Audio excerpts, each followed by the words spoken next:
तो इस वाले एपिसोड में जियान और लिटिल फेरी डॉक्टर के बीच में होने वाली है नाइट मीटिंग। अब चलो देखते हैं क्या ऐसा मुद्दा है जिसके ऊपर ये लोग डिस्कशन करने वाले हैं। So stay tuned. अब पिछले एपिसोड में लिटिल फेरी डॉक्टर ने 3 सेक्टर लाइंस की आर्मी को रिट्रीट करने का ऑर्डर दे दिया था। हमारा सीन शिफ्ट होता है ब्लैक माउंटेन फोर्ट्रेस की तरफ, जहाँ पे हाइवोदोंग और बाकी के लोग ये सब देख रहे थे। 3 सेक्टर लाइंस की आर्मी को विड्रॉ करते हुए देख हाइवोदोंग काफी ज्यादा चौंक जाते हैं। वो सब एक दूसरे से ग्लैंसेस एक्सचेंज करते हैं और उन्हें ये समझ में आ जाता है कि ये सब जियान का किया कराया है। थोड़ी देर में हम जामा एम्पायर की पूरी आर्मी से बहुत ज्यादा चीयरिंग की आवाज सुनाई देती है, क्योंकि जियान ने आज सारे के सारे जामा एम्पायर के सोल्जर्स के घर बचा लिए थे। हाइवोदोंग कहते हैं कि लगता है 3 सेक्टर लाइंस की आर्मी पूरी तरीके से विड्रॉ कर चुकी है। इस वक्त जा शिंगटियान काफी गहरी सोच में पड़े हुए थे। वो पूछते हैं कि जियान ने पता नहीं कैसे पॉइजन सेक्ट मास्टर को अपनी आर्मी को विड्रॉ करने के लिए राजी किया, क्योंकि वो औरत बिल्कुल भी रीजनेबल नहीं लगती है। ये बात सुन के हमें ये पता लग जाता है कि सिर्फ छोटे लेवल पर नहीं बल्कि बड़े बड़े लोगों के बीच में भी हमारी लिटिल फेरी डॉक्टर ने काफी ज्यादा खौफ फैला रखा था।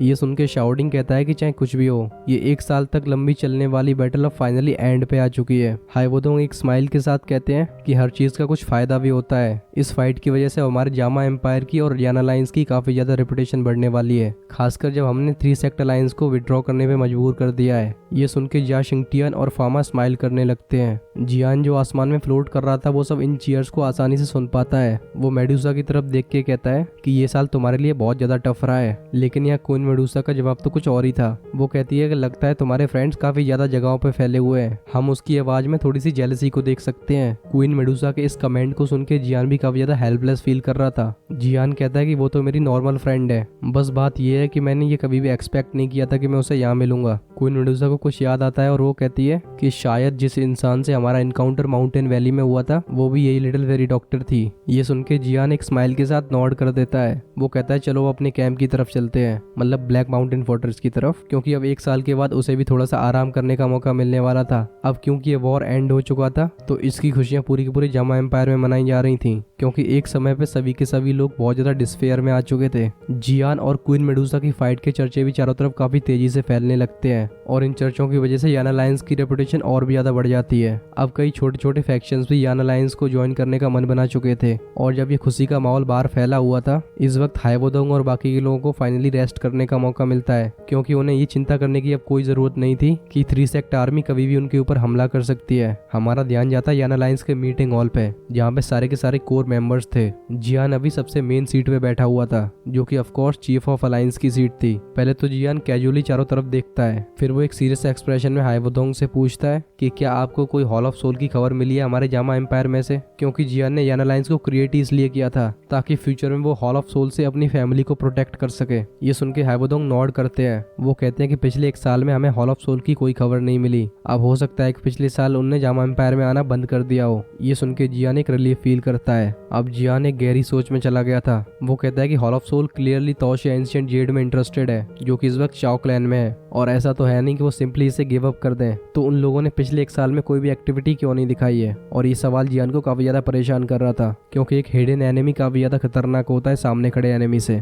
जियान इस बात का आंसर अपने दिमाग में ढूंढने की पूरी कोशिश करता है, लेकिन उसके दिमाग में कोई ख्याल नहीं आ रहा था। एट द एंड वो अपना बस सिर हिलाता है। वो हाइवोदोंग को फेस करके बोलता है कि ये काफी ज्यादा अनएक्सपेक्टेड बात है कि आप भी 2 हुआंग के पीक पे पहुंच चुके हो, और मुझे लगता है कि आप 2 जोंग में काफी जल्दी से ब्रेक थ्रू करने वाले हो। ये सुन के हाइवोदोंग बस अपना सिर हिलाते हैं। वो कहते हैं कि लड़के तुझे क्या लगता है कि इतना आसान है 2 जोंग में ब्रेक थ्रू करना? क्या तुमने ओल्ड जिया को नहीं देखा है? उन्हें कितने साल हो गए लेकिन वो अभी तक 2 जोंग में ब्रेक थ्रू नहीं कर पाए हैं। ये सुन के जियान एक चीकी स्माइल पास करता है। अब उसका ध्यान शाउडिंग पे जाता है। वो पूछता है बिग ब्रदर अभी याना लायंस कैसी है, क्या सब कुछ ठीक ठाक है? ये सुन के शाउडिंग जवाब देता है कि अब याना लायंस जामा एम्पायर के सारे कॉर्नर्स तक फैल चुकी है और अब याना लायंस की कई ब्रांचेस भी हो चुकी हैं। अब हमारी याना लायंस का इंटरनल स्ट्रक्चर काफी ज्यादा कॉम्प्लिकेटेड है। ये सुन के जियान हंस के कहता है कि लगता है हमारी याना लायंस अब मिस्टी क्लाउड सेक्ट से भी ज्यादा पावरफुल हो चुकी है, क्योंकि उनके पास इतनी ज्यादा ब्रांचेस नहीं थी। ये सुन के शाउडिंग के हार्ट में एक प्राउड फीलिंग आती है। वो कहता है कि इस साल के रिक्रूटमेंट के बाद याना लायंस में 40 2 वांग एक्सपर्ट्स होंगे और करीब 10 से कम हमारे पास 2 हुआंग एक्सपर्ट्स हैं। याना लायंस की एक स्पेशल ट्रेनिंग ऑर्गेनाइजेशन है जिसका नाम यान पल्स है। इस ट्रेनिंग ऑर्गेनाइजेशन के लिए लोग बहुत ज्यादा केयरफुल तरीके से चूज करे जाते हैं, क्योंकि वही लोग याना लायंस को फ्यूचर में और भी ज्यादा आउटस्टैंडिंग पोजीशन पे ले जाएंगे। अब ऑफ कोर्स याना लायंस के पास एक बिजनेस हॉल भी है जिसमें मोस्टली प्राइमर क्लैंस जैसे क्लैंस शामिल हैं। हमारे पास एक मेडिसिनल हॉल भी है। हमने एल्केमिस्ट एसोसिएशन से कई एल्केमिस्ट को हायर किया है और जिसकी वजह से हमारी याना लायंस में पिल्स की कोई कमी नहीं पड़ती है। और यही एक बड़ा रीजन था जिसकी वजह से हम इतनी बड़ी बैटल को अभी तक ड्रैग कर पाए। अब इस ब्रीफ समरी को सुन के जियान को अपनी यान अलायंस की पूरी पावर के बारे में मालूम पड़ता है।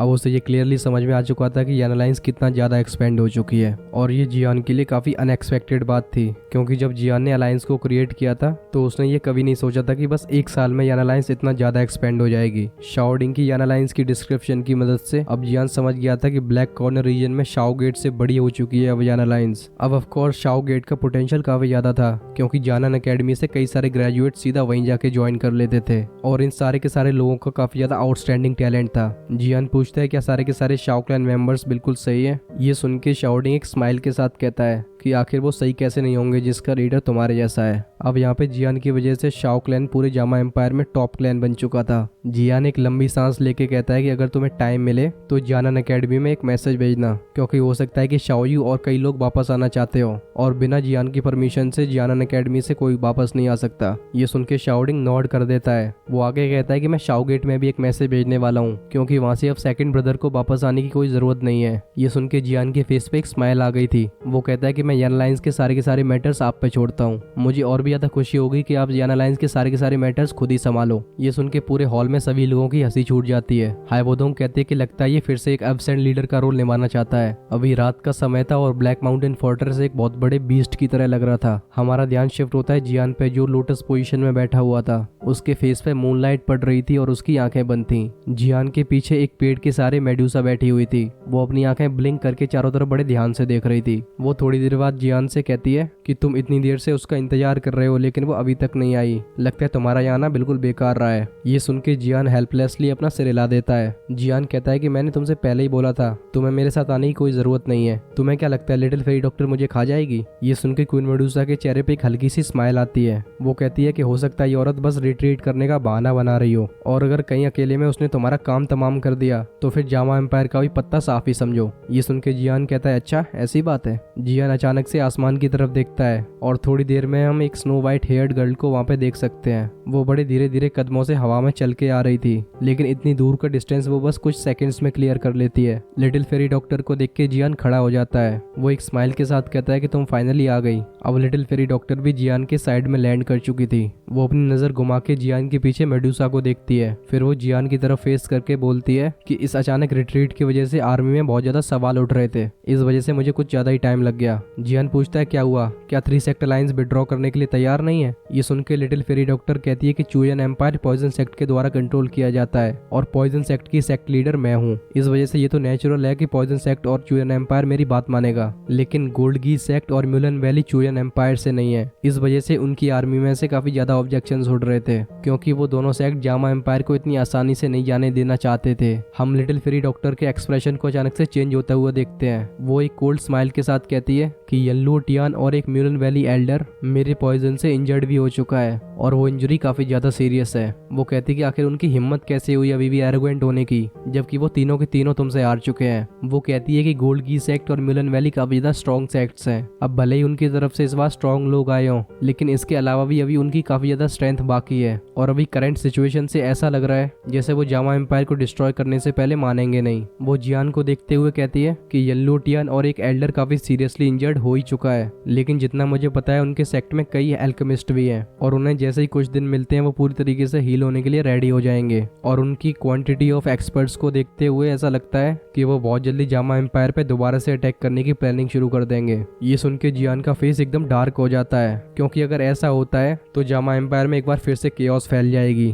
तभी पीछे से क्वीन मेडूसा की आवाज आती है। वो कहती है कि गोल्ड गी सेक्ट येल्लो टियान पे रिलाई करती है और म्यूलन वैली उनके 3 एल्डर्स पे, और जब तक हम इन तीनों का पत्ता साफ कर देते हैं उनकी स्ट्रेंथ नेचुरली घट जाएगी और उसके बाद वो जामा एम्पायर पे कब्जा करने के ख्याल को भी अपने दिमाग से निकाल देंगे। ये सुन के जियान के फेस पे एक शॉक्ड वाला एक्सप्रेशन था, क्योंकि क्वीन मेडूसा की बात बिल्कुल सही थी, क्योंकि अभी म्यूलन वैली का एक एल्डर और वो येल्लो टियान काफी ज्यादा इंजर्ड है और अभी उनका काम तमाम करने की बेस्ट अपॉर्चुनिटी है। और कहीं एक बार उन्हें अपनी स्ट्रेंथ को दोबारा से रिकवर कर लिया तो उनसे डील करना फिर से बहुत ज्यादा ट्रबलसम हो जाएगा। और इतनी फाइट्स करने के बाद जियान को ये समझ में तो आ ही चुका था कि इंसान को अपने एनिमीज के खिलाफ बिल्कुल भी सॉफ्ट फीलिंग्स नहीं रखनी चाहिए, क्योंकि ये सॉफ्ट फीलिंग्स इंसान को फ्यूचर में लोहे के चने चबा सकती हैं। क्वीन मेडूसा का ये सुझाव सुन के जियान लिटिल फेरी डॉक्टर की तरफ देखता है, क्योंकि कहीं लिटिल फेरी डॉक्टर जियान और क्वीन मेडूसा के रास्ते में आई तो चीजें बहुत ज्यादा डिफिकल्ट हो जाएंगी। जियान के इस रिएक्शन को देख के लिटिल लिटिल फेरी डॉक्टर अपनी आईब्राउ रेज करती है। अब वो भी सिचुएशन के बारे में गहराई से सोचने लगती है। जब लिटिल फेरी डॉक्टर इस ख्याल में खोई हुई थी तभी क्वीन मेडुसा आसमान में अपीयर होती है और वो लिटिल फेरी डॉक्टर के सारे एस्केप रूट्स को रोक देती है। अब इस सिचुएशन से ऐसा लग रहा था कि जैसे कि क्वीन मेडुसा पूरी तरीके से रेडी है अगर लिटिल फेरी डॉक्टर कोई गलत स्टेप लेती है। अब भले ही लिटिल फेरी डॉक्टर अपने ख्यालों में खोई हो लेकिन उसके सेंसेस से ये सब एक्टिविटीज बिल्कुल भी नहीं छुप सकती।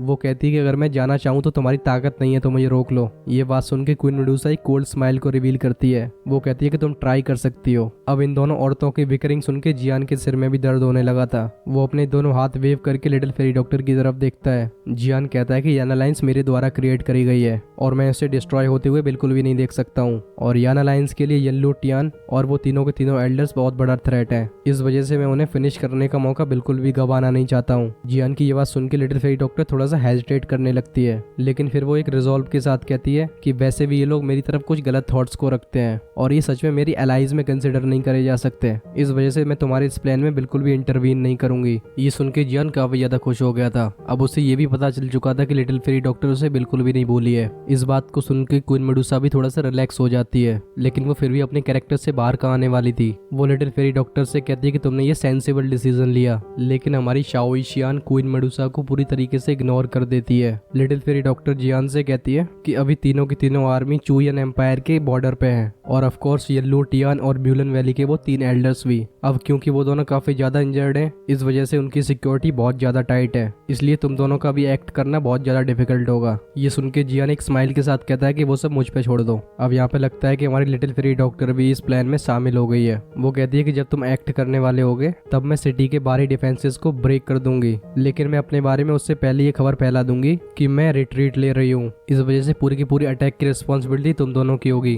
क्योंकि कहीं मेरे इस प्लान में शामिल होने की खबर फैल गई तो पॉइजन सेक्ट की क्रेडिबिलिटी बहुत ज्यादा डैमेज हो जाएगी। ये सुन के जियान लिटिल फेरी डॉक्टर को थैंक यू बोलता है। लिटिल फेरी डॉक्टर जियान को देख के थोड़ा सा एम्बेरेस फील कर रही होती है। वो कन्वर्सेशन को चेंज करते हुए कहती है कि अब तुम मुझे बताओ कैसे तुम मेरी वोफुल पॉइजन बॉडी को कंट्रोल करने में हेल्प करोगे। ये सुन के जियान अपनी फिंगर्स को फ्लिक करता है और नेक्स्ट ही मोमेंट में उसके हाथों में डार्क स्क्रॉल आ चुका था। जियान कहता है कि तुम्हारी प्रॉब्लम का सोल्यूशन इसमें है, तुम इसे देख सकती हो लेकिन इसके मेडिसिनल इंग्रेडिएंट्स को इकट्ठा करना बहुत ज्यादा डिफिकल्ट है। लिटिल फेरी डॉक्टर अपना हाथ एक्सटेंड करके उस स्क्रॉल को ले लेती है और जब वो उसे पढ़ती है तो हम उसकी आंखों में एक एक्साइटमेंट को देख सकते हैं। उस स्क्रॉल में लिखा होता है कि वोफुल पॉइजन बॉडी एक तरीके का स्ट्रेंज फिजिक है क्योंकि वोफुल पॉइजन बॉडी होल्डर की बॉडी में बहुत ज्यादा लीथल पॉइजन होता है और उसे जो भी टच करेगा उसकी मौत पक्की है। इस पॉइजन बॉडी के होल्डर को लगातार पॉइजन को कंज्यूम करना पड़ता है लेकिन जितना ज्यादा वो पॉइजन कंज्यूम करता है उतना ज्यादा उसकी पॉइजन की डेंसिटी बढ़ जाती है और फिर जिसके बाद होता है इरप्शन। इस वोफुल पॉइजन बॉडी के इरप्शन में आसपास के 1000 किलोमीटर में सारे के सारे लिविंग बींग्स मर जाते हैं। ये वोफुल पॉइजन बॉडी बहुत ज्यादा रेयर है। इसे 2 फेजेस में डिफरेंशिएट किया गया है, एक को बोलते हैं इनेट और एक को बोलते हैं एक्वायर्ड।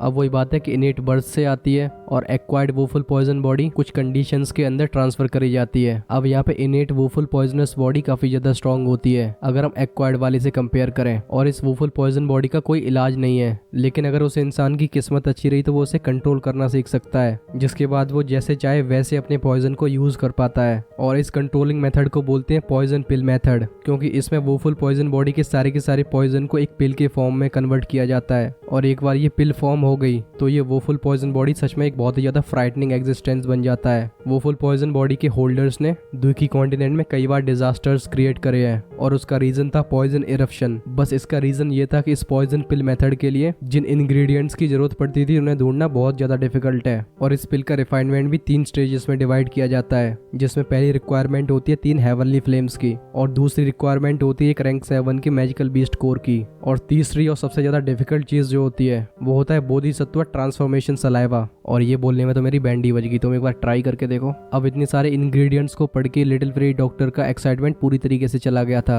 अब उसकी आंखें काफी ज्यादा डिम लग रही थी और अब हमें भी समझ में आ गया था कि वो फुल पॉइजन बॉडी को कंट्रोल करना क्यों डिफिकल्ट है, क्योंकि इसकी पहली कंडीशन ही सबको निराश करने के लिए काफी है। क्योंकि इस द्वीपी कॉन्टिनेंट में सिर्फ एक हेवनली फ्लेम को एक्वायर करना बहुत ज्यादा बड़ी बात है, क्योंकि हेवनली फ्लेम्स बहुत ज्यादा डिस्ट्रक्टिव होती हैं। लेकिन फिर भी कोई एक हेवनली फ्लेम को एक्वायर कर लेता है तो उसकी फाइटिंग पावर बहुत तेजी से सोर करती है और जो लोग हेवनली फ्लेम्स को पोजेस करते हैं उनका स्टेटस काफी ज्यादा हाई होता है। फिर आती है हमारी दूसरी डिफिकल्टी। अब पहले तो एक लेवल 7 के मॉन्स्टर को ढूंढना बहुत ज्यादा डिफिकल्ट है। एक ऐसा ही मॉन्स्टर का नाम होता है है स्काई पॉइजन ड्रैगन और ये एक एंशिएंट टाइम का बीस्ट था और एक रैंक 7 का बीस्ट ऑलरेडी इंसान में ट्रांसफॉर्म हो सकता है और ऐसे इंसान की स्ट्रेंथ बहुत ज्यादा टेरिफाइंग होती है। तो यहाँ सबसे पहला सवाल तो उसे हराने का आता है, उसके मॉन्स्टर कोर की तो बातें छोड़ दो, क्योंकि अगर तुम उसे हरा भी देते हो तब भी वो भागने में सक्सेसफुल रहेगा। लेकिन तीसरी डिफिकल्टी के सामने ये दोनों कठिनाइयां थोड़ी सी ईजी लगती हैं, क्योंकि बोधिसत्व बॉडी ट्रांसफॉर्मेशन सलाइवा के बारे में लिटिल फेरी डॉक्टर ने कभी नहीं सुना था। अब इतनी सारी कंडीशंस को पढ़ के लिटिल फेरी डॉक्टर की सारी उम्मीदें पानी में मिल चुकी थी।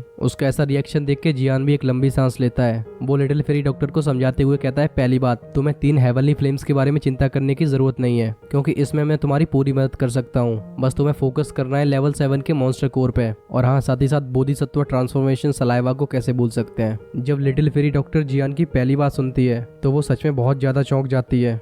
वो एक शौक के साथ कहती कि तुम 3 तरह की हेवनली फ्लेम्स को पोजेस करते हो, क्योंकि अभी तक उसने ये कभी नहीं सुना था कि कोई एक इंसान एक से ज्यादा हेवनली फ्लेम को पोजेस करता हो। अब लिटिल फेरी डॉक्टर का ऐसा रिएक्शन देखे जियान एक हल्की सी स्माइल पास करता है। जियान के एक फ्लिक पे एक जेड ग्रीन कलर की फ्लेम बाहर आ जाती है और नेक्स्ट मोमेंट में वो 2 फ्लेम्स में डिवाइड हो जाती है, जिसके बाद जियान के एक थॉट पे उसकी फायर सील से मास्टर याओलाओ की बोन चिलिंग फ्लेम बाहर आती है। ये देख के लिटिल फेरी डॉक्टर का एक्सप्रेशन काफी ज्यादा अच्छा हो गया था। वो कहती है कि तभी मैं कहूँ तुम एक एलीट डोजोंग से फाइट कैसे कर सकते हो, तो ये सब इसकी देन है। लेकिन बेचारी वो फिर से निराश हो जाती है। वो कहती है कि हेवनली फ्लेम्स तो ठीक है, लेकिन ये बोधिसत्व सलाइवा और लेवल 7 का मॉन्स्टर को ढूंढना बहुत ज्यादा डिफिकल्ट है। ये सुन के जियान उसे दिलासा देता है। वो कहता है कोई उम्मीद ना होने से ये थोड़ी सी होप अच्छी है ना। ये सुन के लिटिल फेरी डॉक्टर थोड़ा सा काम डाउन हो गई थी। वो कहती है कि मैं जाने के बाद इस प्लान पे तुरंत ही एक्ट करना शुरू कर दूंगी। वो स्क्रोल को वापस जियान को दे देती है। वो जियान के हाथ में एक जेड पीस देती है। वो कहती है कि जब तुम एक्शन लेने वाले हो तो इसे क्रश कर देना, मुझे तुम्हारे बारे में मालूम पड़ जाएगा। ये सुन के जियान ने भी नोट कर दिया था। अब लिटिल फेरी डॉक्टर बिल्कुल भी टाइम और वेस्ट नहीं करती,